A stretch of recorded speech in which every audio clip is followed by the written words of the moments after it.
Selection का क्या criteria है? मैं कोच बनना चाहता हूँ, मैं कैसे कोचिंग कोर्स करूँगा ऑस्ट्रेलिया में? देखिए, कोचिंग कोर्स तो आप अपनी चॉइस पे आप जाके अप्लाई करते हैं, ठीक है। उसकी फीस होती है? उसकी फीस होती है और उसमें कुछ टाइम स्पेंड करना होता है आपको अपने काम से ऑफ लेके वहाँ पे फुल टाइम। जैसे मैंने किया था तो मुझे एडिलेड ओवल में कोई 1 ईयर तकरीबन 10 डेज़ मुझे ट्रेनिंग पे जाना हुआ था और क्लासरूम सिनारियोज थे, प्रैक्टिकल सिनारियोज थे। उसके अंदर मेरे ख्याल से 2-3 एलीट कोचेज़ वहाँ मौजूद थे जो कि ऑस्ट्रेलिया के टॉप कोचेज़ हैं, वो आए हुए थे वहाँ पे। कुछ लोगों ने PhD की भी थी क्रिकेट के ऊपर, वो लोग वहाँ मौजूद थे और काफ़ी चीज़ें हमने वहाँ पे डिस्कस की। हमारे यहाँ तो सलाम करने में PhD की है ना लोगों ने, गद्दाफी स्टेडियम की कॉरिडोर में जाते हैं, सलाम, बड़े टफ जॉब है वो भी। उनको असाइनमेंट मिल जाता है। अच्छा, आगे जी, हमारी क्लास में एक सेशन ऐसा था जिसके अंदर सिडनी में जो सचिन साहब की एक इनिंग थी जिसके अंदर उन्होंने शायद 200 या 196 जब उनकी शायद परफॉर्म अच्छी नहीं कर रहे थे और ऑफ साइड पे वो आउट हो जाते थे, तो शायद टूर के लास्ट उसके अंदर पूरे सेशन में उसके ऊपर बात हुई थी कि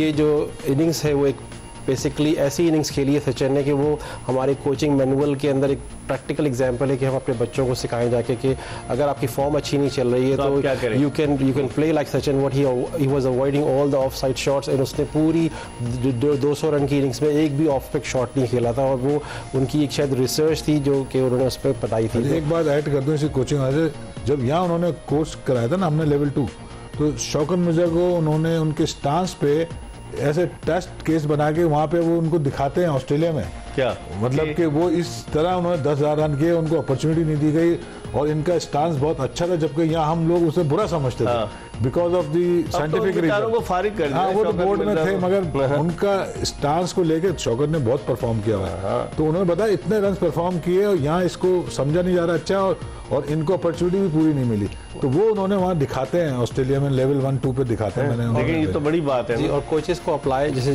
जो क्लब्स की जो सिलेक्शंस होती हैं कोचेस की, जैसे आपने पूछा कि सिलेक्शन कैसे होती है, तो उसमें आपको अप्लाई करना होता है, अपना प्रैक्टिकल एक्सपीरियंस शो करना होता है कि आपने कितनी, ये नहीं कि मुझे क्रिकेट का शौक है मैं नहीं, ऐसे नहीं है, ऐसे नहीं। You need to show that कि आपने अगर जूनियर लेवल पे भी कोचिंग की है तो आपने कैसे कोचिंग की और आपका परफॉर्मेंस टीम की कैसी रही, आपने कितना टाइम स्पेंड किया बच्चों के साथ, सारी चीज़ें, सब चीज़ें। और अगर आप ये करते चले जाते हैं तो लेवल 3 का कोर्स जो है वो खुद से ऑफर होता है, वो उसको कोई खुद से अप्लाई नहीं कर सकता। अगर मुझे ऑफर हुआ था लेकिन बिकॉज ऑफ माई वर्क, अगर आप कॉम्पिटेंट हैं लेवल 2 में तो फिर they will automatically call you कि आप लेवल 3 के लिए एलिजिबल हैं। That's a 1 year course but I was unable to manage that, so that's why I just stay with level 2। चलिए, बहुत बहुत शुक्रिया जलालुद्दीन साहब, इरफान हाशमी साहब, आपका गुफ्तगू आपने मुलाहिजा की जलालुद्दीन और इरफान हाशमी साहब की।